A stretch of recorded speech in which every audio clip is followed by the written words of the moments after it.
Je vous remercie d'être présents et nombreux à cette troisième et dernière journée du cycle de conférences. Démarrons tout de suite avec Alexius Fate, collectionneur, écrivain et conférencier, qui va nous présenter le sujet suivant: les figures en faïence d'Alcora représentant les personnages de la Commedia dell'arte réalisés au troisième quart du XVIIIe siècle. Je vous souhaite un très bon visionnage. Bonjour à toutes et à tous. En fait, aujourd'hui, c'est donc la 8e conférence en France que je fais sur Alcora, la 3e au sein du parcours de la céramique. Elles sont toutes en rapport avec l'usine ou la manufacture d'Alcora qui se situe en Espagne. Et quand Julie et Christian m'ont demandé de faire une conférence cette année, je pensais aux figures en faïence sur la Commedia dell'arte qui aurait été produite à peu près vers 1762-63. Et il y avait une raison particulière à cela, enfin il y en a deux même. La première, c'est que ce thème, ce sujet, constitue le premier chapitre de mon 3e volume sur les figures dans le Coran. Je vais écrire le livre l'année prochaine. Le deuxième point, c'est que personne, jusqu'à ce jour, n'a pu attribuer les figures de la Commedia dell'arte aux différents personnages de la Commedia. Et les quelques essais qui ont été publiés jusqu'à maintenant se sont avérés pas fructueux. Et je m'inclus là-dedans parce que j'ai dit une figure qui, dans ma collection, c'était le Pantalone, alors que ce n'est pas vrai. Donc, je trouvais ça intéressant de revenir sur ce sujet-là et essayer d'attribuer correctement, entre guillemets, avec les outils du bord dont nous disposons aujourd'hui, les différents personnages aux différentes figures qui existent dans les collections. Alors, aujourd'hui, rapidement, une introduction, ensuite un contexte historique. Ça me paraît important de situer la grande variété des personnages qui forment la Commedia dell'arte italienne. Il y a des harlequins à Alcora avant la production donc, de ces figures-là dont on va parler aujourd'hui. Et on va parler des différents personnages types de la Commedia dell'arte, à la fois dans les illustrations graphiques, c'est-à-dire les gravures, et à la fois dans les modèles qui ont été produits dans les usines allemandes, italiennes ou françaises. On y reviendra. Pour ensuite continuer sur l'inventaire des figures en faïence, à Alcora même, leur attribution et une conclusion. La manufacture d'Alcora, je pense que vous la connaissez maintenant tous. Elle a été créée en 25 par le 9e comte d'Aranda et son ouverture était en juin 1727. C'est-à-dire, on va fêter dans 2 ans le tricentenaire de cette ouverture. C'est une véritable manufacture avec entre 250 et 300 employés au top, dans la manufacture même, plus encore 150 ouvriers en dehors qui amenaient le bois, qui préparaient les caisses de transport, etc. Et beaucoup d'apprentis, 50 à 60 au pic, peinture, autres mouleurs et autres apprentis. Donc, très important, les apprentis. Une production au total de 20 millions de pièces au XVIIIe siècle, avec des modèles propres et des décors évidemment à la mode. Je dirais, dans les 20 millions, il y a 19 millions de vaisselle. Vaisselle avec une fleur, une couronne ou quelque chose de simple. Les pièces décoratives en tant que telles, c'est à peu près 5 à 10% grand maximum de cette production. Et évidemment, nous, quand on regarde aujourd'hui les belles pièces d'Alcora qui se trouvent dans les musées, elles font partie de ces 5%, alors que le gros de la production, c'était la vaisselle qui a été produite pour les familles, pour les nobles, pour la cour, et puis beaucoup à l'export aussi. À partir de 68, il y a eu une production en porcelaine tendre sous influence allemande, notamment par le recrutement de Johann Christian Knipfer, qui vient de Saxe, on en parlera tout à l'heure. Il n'y a pas eu de porcelaine pure. Alcora n'a pas trouvé de kaolin, ni a voulu importer du kaolin, ni ils avaient la technologie de four suffisante pour cuire les pièces à 1400 degrés. Ils arrivaient à peu près à 1200, Ça, c'est de la porcelaine tendre ou phosphatique, mais pas une véritable porcelaine dure comme on la connaissait au début du XVIIIe siècle à Meissen, et puis après dans les autres manufactures européennes. La manufacture a travaillé jusqu'en 1936.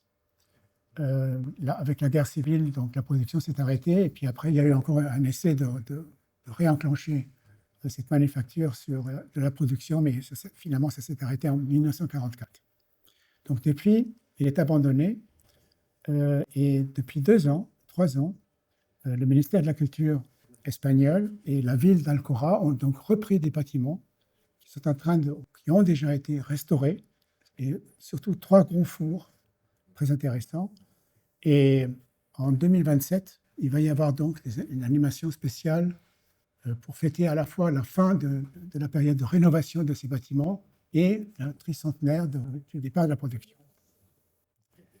Bien entendu, des collections significatives d'Alcora se trouvent dans beaucoup de musées, à la fois espagnols, bien entendu, mais aussi internationaux. En France, il y a à peu près une 50aine de pièces au Sèvres, une vingtaine au Art décoratif à Paris, je dirais une bonne douzaine, si ce n'est un peu plus, à Limoges, une douzaine à Arbaud, demi-douzaine, mais de très bonne qualité à Lyon, au Musée des Arts décoratifs, et au Musée de Grasse et au Louvre, évidemment, des pièces d'exception. Donc, Alcora, c'est une manufacture qui est dans les musées, avec des très, très belles pièces, et bon, qui maintenant, je pense, est connue et se fait connaître de plus en plus. En fait, quand on regarde l'époque qui nous concerne, c'est-à-dire à peu près le milieu du XVIIIe siècle, les effectifs artistiques dans l'usine étaient, je dirais, organisés autour des directeurs artistiques. Le directeur artistique, lui, préparait le répertoire, organisait les séances de dessin, de préparation illustrative pour les décors, et ensuite donner à la production pour qu'ils produisent telle série, que ce soit, etc. Ce qui est intéressant dans cette période-là, c'est qu'en 1762-63, qui est la période qui nous intéresse pour les figures de la Commedia dell'arte, il y avait 4 directeurs artistiques, alors que normalement, il n'y en avait qu'un seul, voire 2. Et également, je dirais, des mouleurs. La fonction moulage a commencé réellement en 1750, 48-50, et c'est perpétué, et il y avait même des mouleurs rocailles. Donc il y avait des mouleurs spécialisés dans les décors aux formes rocailles, qui étaient évidemment à cette époque-là un des grands je dirais, types de décors dont raffolaient la cour les clients de la manufacture. Donc qui étaient ces quatre directeurs artistiques? Eh bien, à la fois, il y avait Julián López, qui était le directeur artistique depuis une quinzaine d'années déjà dans la manufacture. Il était donc le principal peintre, taillista, donc taille et modeleur. Ochando, qui était pareil, son alter ego. Juan Knipfer, le fameux saxon dont on va parler tout à l'heure, qui est responsable de la porcelaine, et Causada, qui était peintre, enfin, maître peintre et responsable des couleurs. Donc, celui qui nous intéresse le plus, c'est Johann Christian Knipfer. Pourquoi? Parce qu'il a introduit en 1962 tout un répertoire de figures en faïence avec socle de type rocaille. Ce n'est pas uniquement les figures de la Commedia dell'arte, mais d'autres modèles,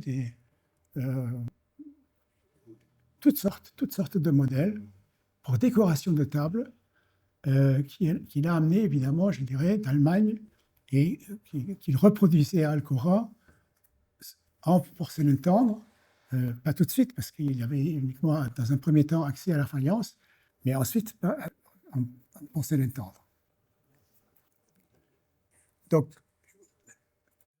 un rapport d'usine mentionne en particulier, au mois d'août 1763, mentionne donc 14 moules de figures d'un quart, c'est à peu près ça comme taille, habillés et ornés selon leur rôle, avec ses bases et socles.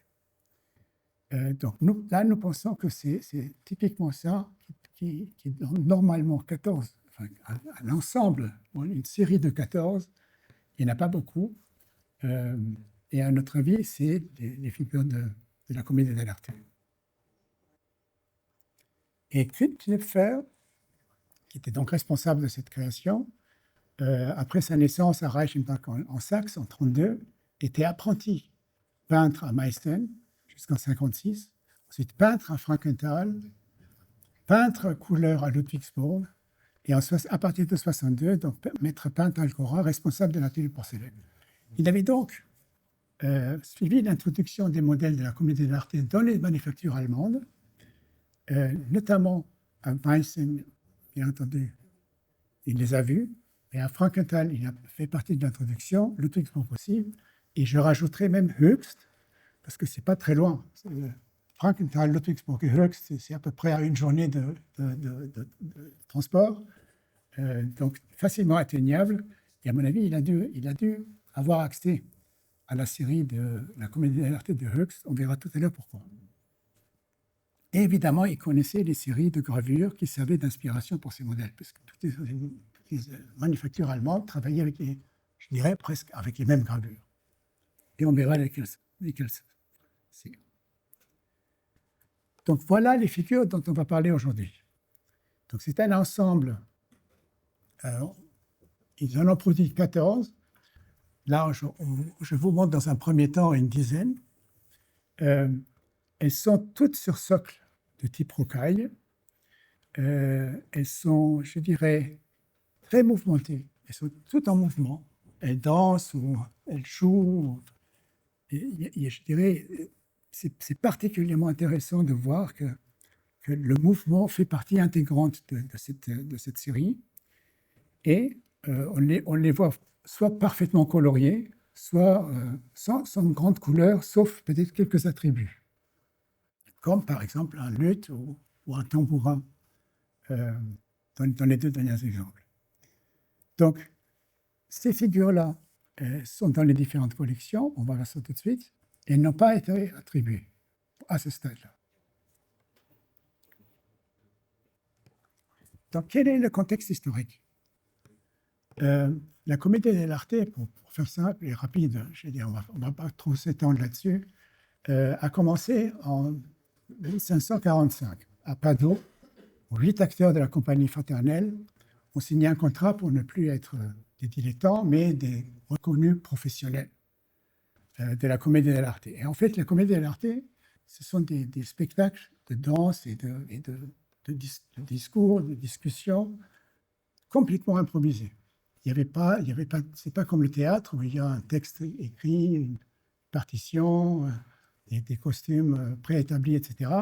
Là, c'est l'improvisation totale. Et longtemps, ces acteurs jouaient masqués, ne portaient pas de costume particulier. Et au XVIIe, donc les masques furent progressivement abandonnés et on a introduit quelques habits pour pouvoir reconnaître les différents personnages qui étaient toujours les mêmes. Donc, à partir de 1684, en Italie, 12 personnes déterminent la troupe. 2 femmes pour des rôles sérieux, 2 femmes pour les rôles un peu drôles et burlesques, 2 hommes amoureux, 2 hommes pour les rôles comiques, 2 pour la poursuite de l'intrigue et 2 vieux. Donc, c'était très réglementé à la fin du XVIIe siècle. En France, souvenons-nous qu'en 1680, la Comédie Française fut créée par Louis XIV, avec ses pièces de théâtre écrites par Molière, Racine ou Corneille. Et évidemment, là, il y avait un texte préétabli, il y avait des costumes et des rôles attribués à chacun. C'était autre chose. Et les représentants de la comédie dell'arte furent interdites à la fin du XVIIe à cause de leurs propos satiriques et burlesques. Et fut à nouveau autorisée en 1716 en tant que comédie italienne, largement illustrée par les tableaux et les gravures de Watteau, Lancret, Philippe Lebas, etc. Donc, la comédie dell'arte, qu'est-ce que c'est? C'est beaucoup de personnages qui varient selon le temps, selon la région, difficile de dire que c'est quelque chose de fixe. Donc, c'est à géométrie variable. Là, par exemple, ici, on voit qu'il y a à peu près une vingtaine de personnages. Là-bas, selon les régions, il y en a encore une autre vingtaine. Ce n'est pas les mêmes. Le premier qui a fait un effort pour faire des gravures et les retenir, c'est Jacques Callot en 1622.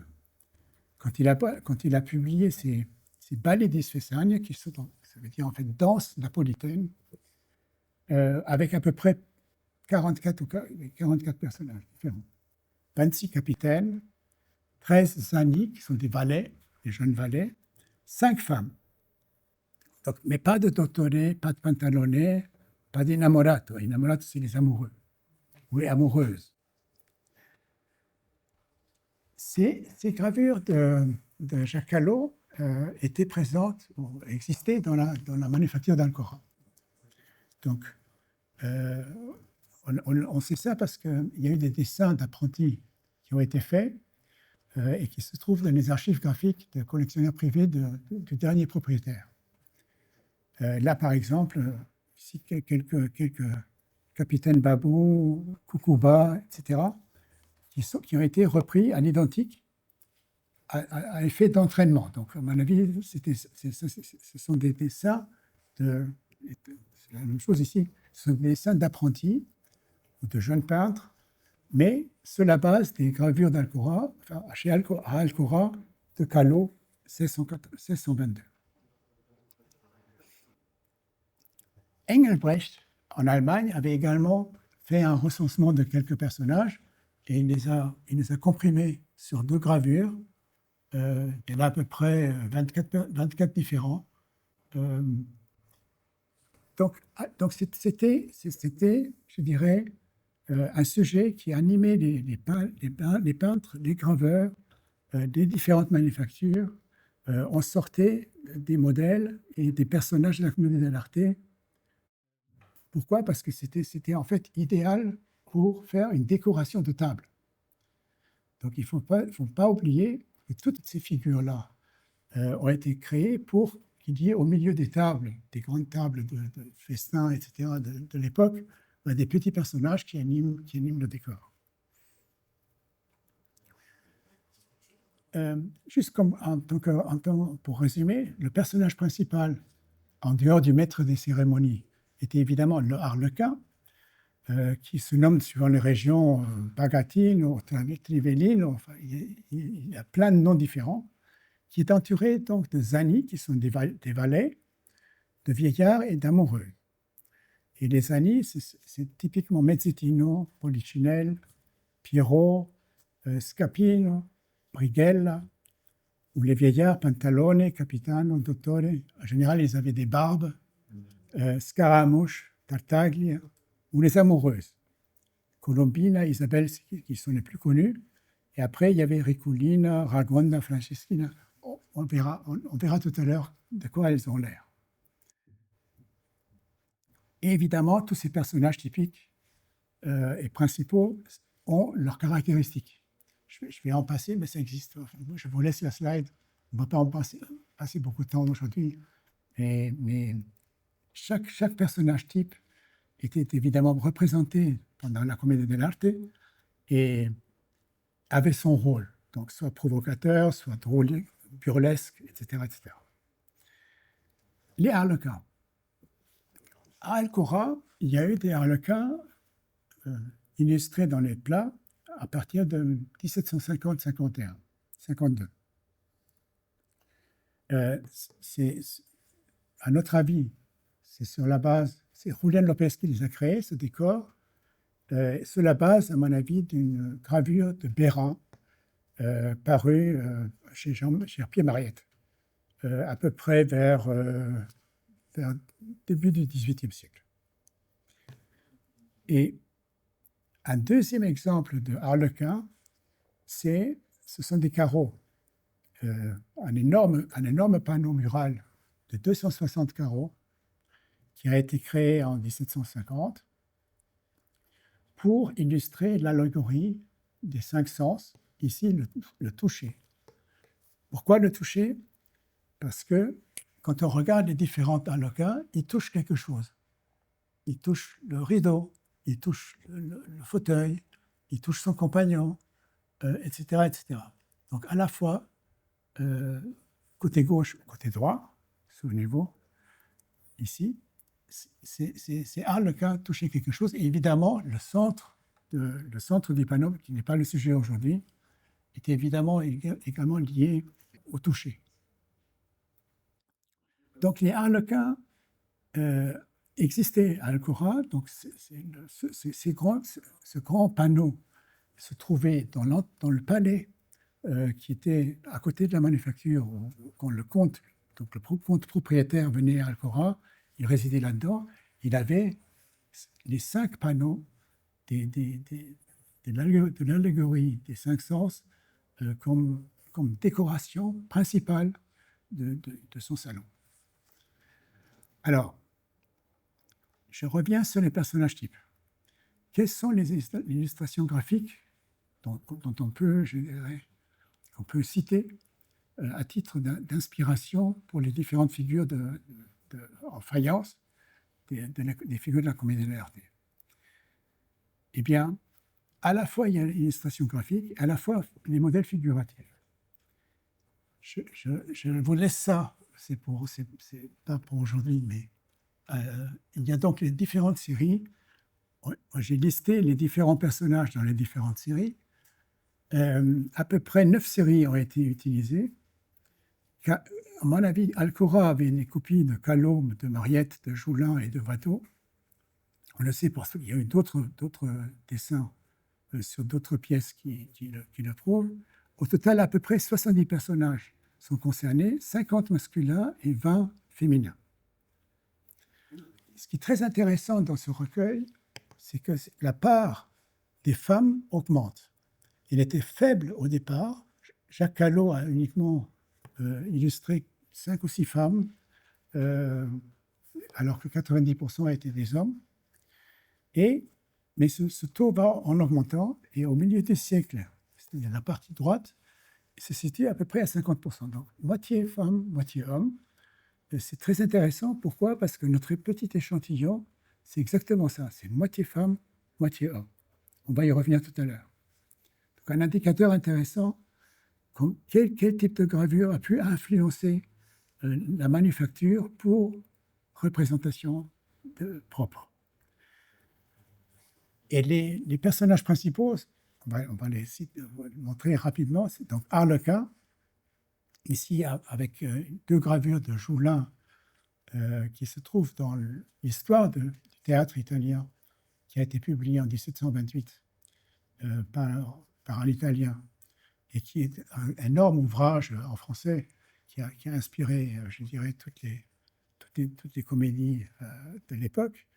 Et il y a Wohlrab, qui est un Allemand de 1720, voire Picard, selon Watteau, en 1730. Donc, Harlequin est un personnage important.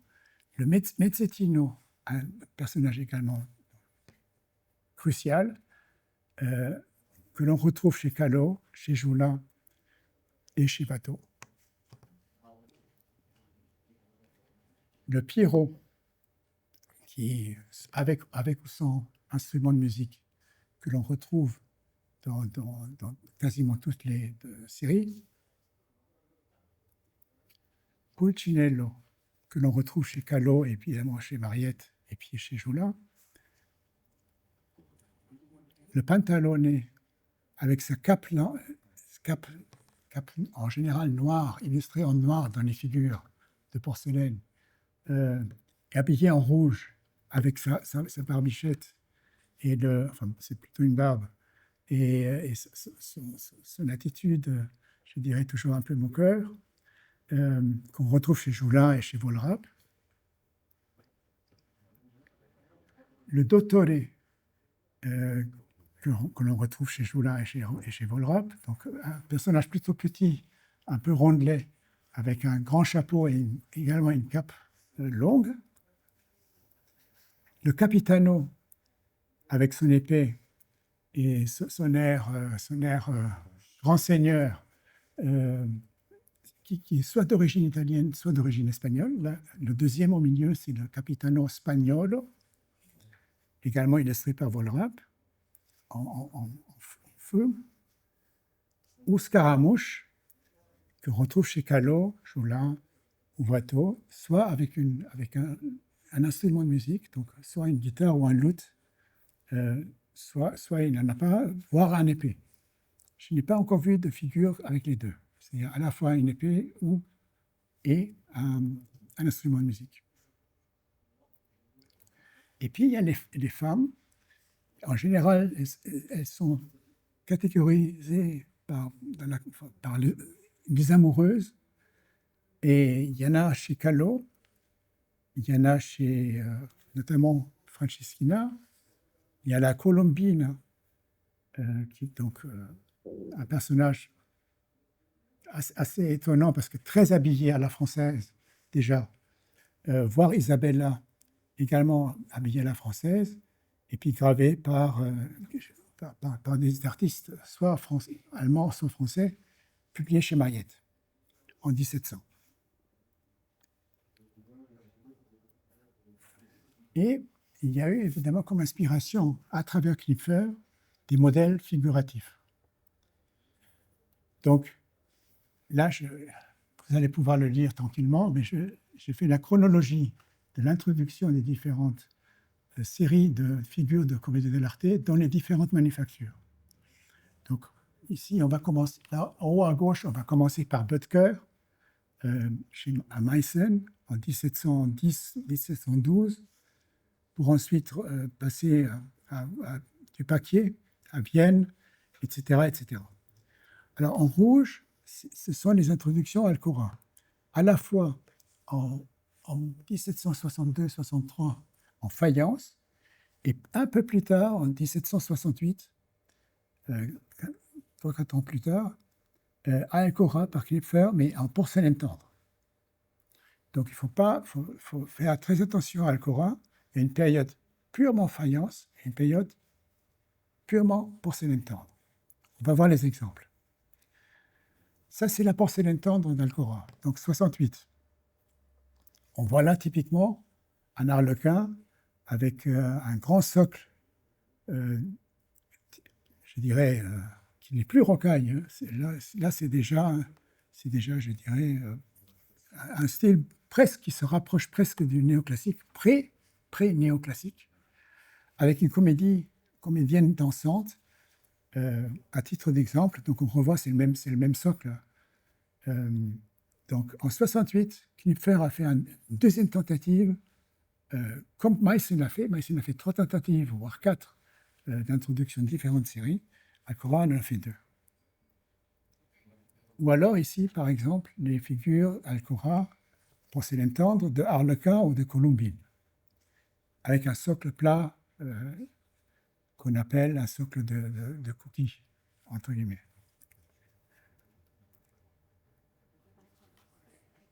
Juste un aparté, des figures en faïence de la comédie dell'arte sont très très rares.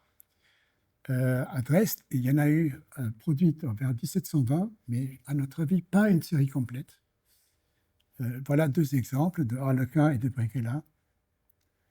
Et il y en a eu à Strasbourg vers les années 45-50, mais par contre, de cette taille-là, 34, 35, 37 cm, donc très très grand. À notre avis, elles n'ont pas inspiré notre ami Knipfer, parce qu'on ne retrouve rien entre guillemets. Elles sont très différentes, elles sont peu mouvementées, je dirais, voire même plutôt statiques, et très jolies, mais statiques, en faïence, et aussi pas complètes. Ce sont des personnages isolés, certes de la comédie dell'arte, mais pas une série entière.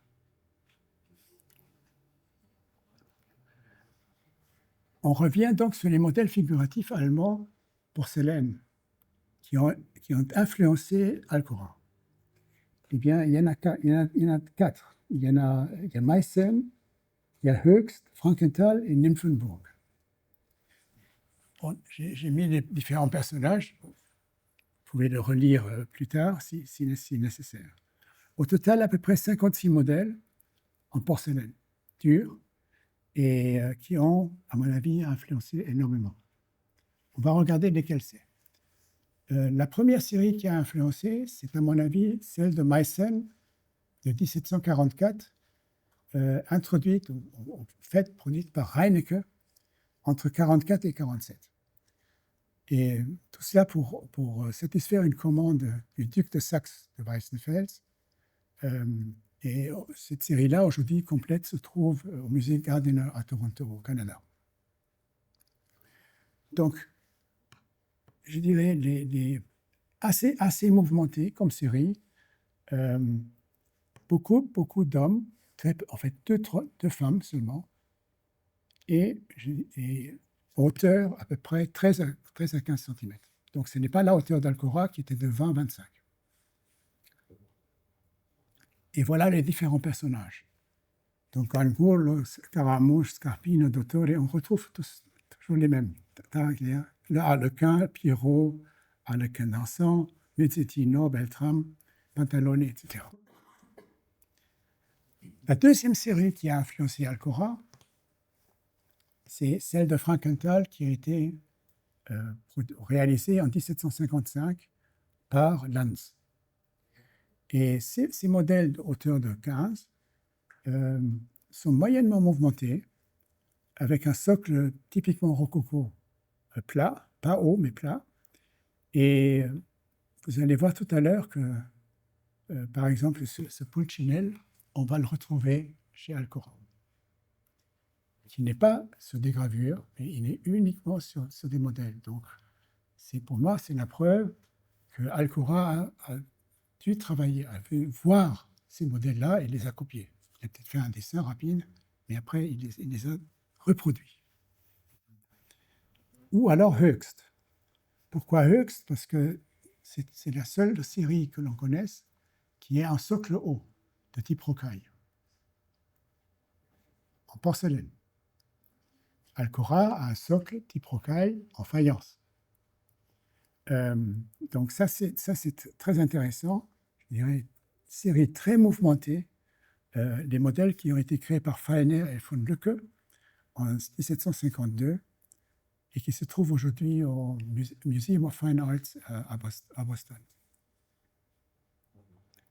On revoit ici, par exemple, notre pantalone à droite, au Scaramouche à gauche. La série est évidemment complète. J'ai pris juste quelques exemples.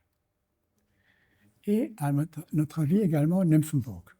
Nymphenburg, à cause de la hauteur et à cause des spécificités des personnages, c'est leurs attributs. C'est un peu moins mouvementé, mais on retrouve pour Isabella, par exemple, ou pour Colombina, typiquement leur pose que Alcora a reproduite. Et surtout, les modèles de Nymphenburg viennent en paire. C'est à chaque fois hommes et femmes. Pourquoi? Parce qu'il y avait des histoires amoureuses. Donc, où en est l'inventaire et l'attribution possible pour les différentes figures d'Alcora? L'inventaire d'abord. On a donc retrouvé dans les différentes collections 21 pièces. C'est le total. Il y a 6 figures masculines et 6 figures féminines. Aucune collection n'a plus que 4. Donc 4, c'est le maximum que l'on retrouve dans les différentes collections. Donc, par exemple, celle de Torreside, qui est maintenant exposée au musée d'Alcora, il n'y a que 4 personnages. Ensuite, à Valence, dans le musée de la céramique, il y en a 3. Et Montortal, 3, etc., etc. Donc, aucune institution, aucune collection n'a une série complète d'Alcora. À ce stade, peut-être qu'un jour, on aura une surprise. Mais pour l'instant, ça n'existe pas.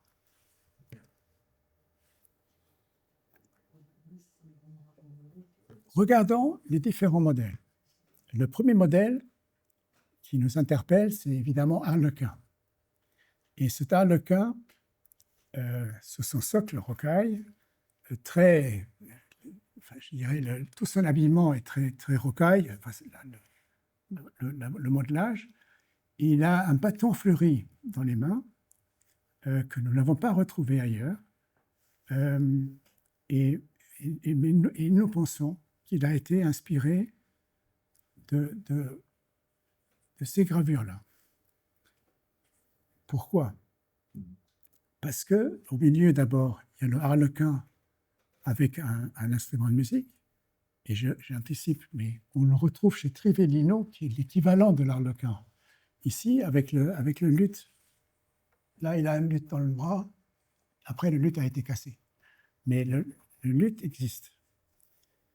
Et Trivellino est typiquement la représentation de cet harlequin avec cet instrument de musique. Je reviens sur les gravures. Donc, il y avait chez Alcora cette série de gravures allemandes de Sandrart où il y avait deux harlequins représentés, ce qui est rare dans les séries de gravures. Normalement, il y a un harlequin, et après on passe à un pantalonnet, à un scaramouche, etc., à Brigala. Donc là, il y a un harlequin d'une part, et d'autre part, il y a le Trivellino. Donc nous pensons que c'est l'inspiration type de Knipfer, qui les a donc retranscrites dans un modèle, ou dans les deux modèles de harlequin chez Alcora.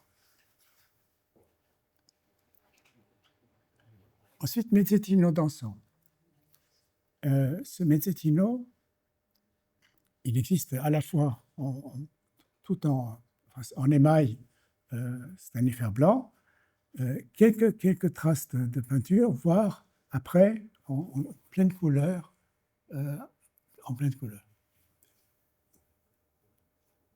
Et c'est évidemment le mezzettino que l'on retrouve chez Watteau et qui a été multiplié par beaucoup de graveurs se sont inspirés de ce tableau, voire de la gravure de l'indifférent pour illustrer le mezzettino.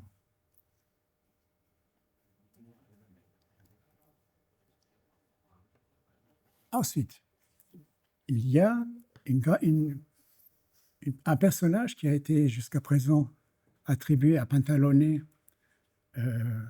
et qui en fait c'est Turlupin, à notre avis. Pourquoi? Parce que Rousselet a publié une gravure chez Mariette en 1700 qui reprend, le chapeau est identique, il y a la barbe, il y a la pose, le mouvement vers l'avant. Bon, il manque l'attribut qui doit être une pomme, je pense qu'ici il y a une pomme dans les mains, mais à notre avis, ça doit être ça. C'est Turlupin qui a été reproduit à Alcora. Ou alors Polichinelle. Mon père, quand on avait écrit ensemble le livre sur la céramique espagnole, avait dans la partie de notre collection d'Alcora, on a une figure. Enfin, on en a deux. Mais celle-ci, mon père m'a toujours dit, c'est Pantalone. Voilà, c'est Pantalone. Bon, je n'ai pas questionné à l'époque. Mais aujourd'hui, évidemment, je me pose des questions.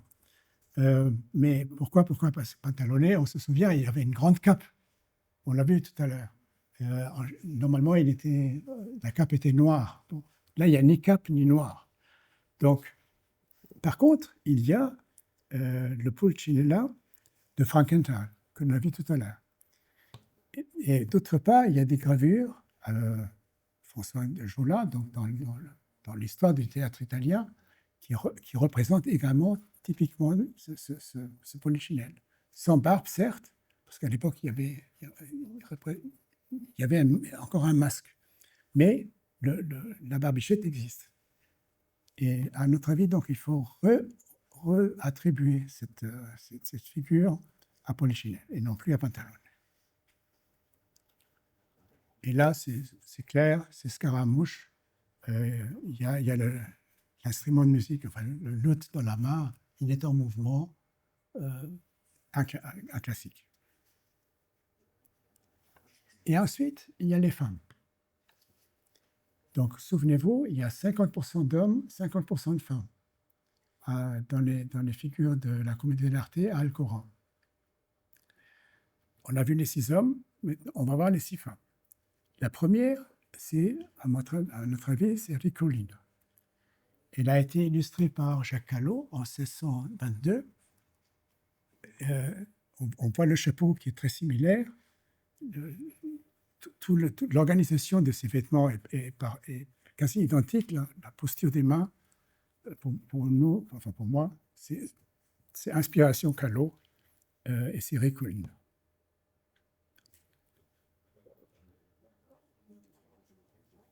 La deuxième, c'est Franceschine. Alors, Franceschine, pourquoi?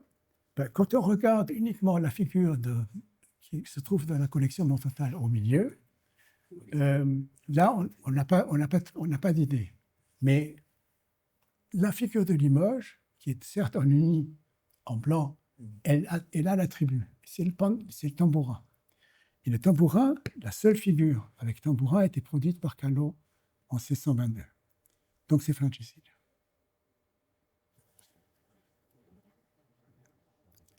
Merci au musée de Limoges d'avoir fourni la photo qui a permis donc d'identifier. La deuxième, c'est Isabella. Alors, Isabella, à notre avis, c'est à la fois une inspiration de Höchst et à la fois une inspiration de la gravure qui se trouve chez Mariette. Pourquoi? Parce que la pose est très large, le mouvement est ample, il y a les vêtements correspondent taille très serrée, etc., et jusqu'au chapeau. Donc, Isabella nous paraît assez claire. Ensuite, Colombina.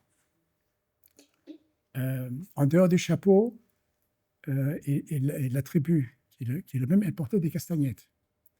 Et cette Colombina, enfin, la figure d'Alcora, porte des castagnettes dans la main gauche, et Colombina, pareil, castagnette dans la main gauche, publié chez Mariette. Donc, pour nous, c'est assez indiscutable. Ensuite, il y a une figure très étonnante qui a été longtemps un mystère pour moi, mais finalement, on l'a retrouvée chez Mariette, et c'est Tiburtina. C'est Sibylle Tiburtina. C'est la seule qui corresponde. Le mouvement est là, le chapeau est à peu près semblable. Donc, ça peut parfaitement correspondre, et nous savons que la série existait chez Alcora. Et dernière, c'est Lucretia. Alors, Lucretia, qui se trouve évidemment dans le recueil des ballets de Sussagne, 1622 par Callot, et que nous retrouvons dans la collection Colonne de Carvajal à Madrid, avec son chapeau, la pose une main derrière, l'autre devant. Donc, c'est très... la position des pieds, etc. Pour nous, c'est Lucretia.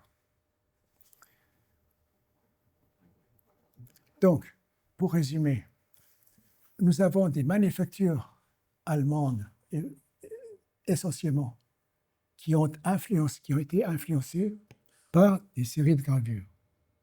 Et les séries de gravures, concernant la comédie dell'arte, c'est Callot 22, mais également en 24, où il a fait des personnages en individuel, en gravure. Ensuite, il y avait Mariette, il y a Vollrabe, Joulin, Watteau, etc. Et chaque série de gravures influencée plus ou moins, voire conjointement, toute une série de figures de comédie dell'arte dans les différentes manufactures européennes. Donc, pour nous, les attributions des 6 disciples masculins, 6 figures féminines, elles ont toute une gravure comme source d'inspiration, et 2 d'entre elles, une figure de type porcelaine dure produite en Allemagne. Donc, les 14 modèles créés en 1762-63 par Johann Christian Knüpfer, avec ce qu'il faut retenir, c'est qu'ils ont des décors rocailles, ils ont des socles hauts rocailles. C'est la plus importante série en moulure, de modèles en faïence que nous connaissons en Europe. Au total, 21 figures dans les différentes collections et 12 modèles ont été identifiés. Il en manque donc 2. Et à notre avis, les 2, ça peut être soit, j'ai une préférence, soit des pantalonnés Dottore au Capitano, parce que ça manque de vieux. Il n'y a que des couples relativement jeunes. Donc il y a en général, dans la comédie dell'arte, il y avait toute une partie du spectacle qui était allouée aux personnes âgées, plus ou moins âgées, soit un couple, un masculin-féminin. Et là, je cale, c'est ça pour la prochaine fois. Merci beaucoup.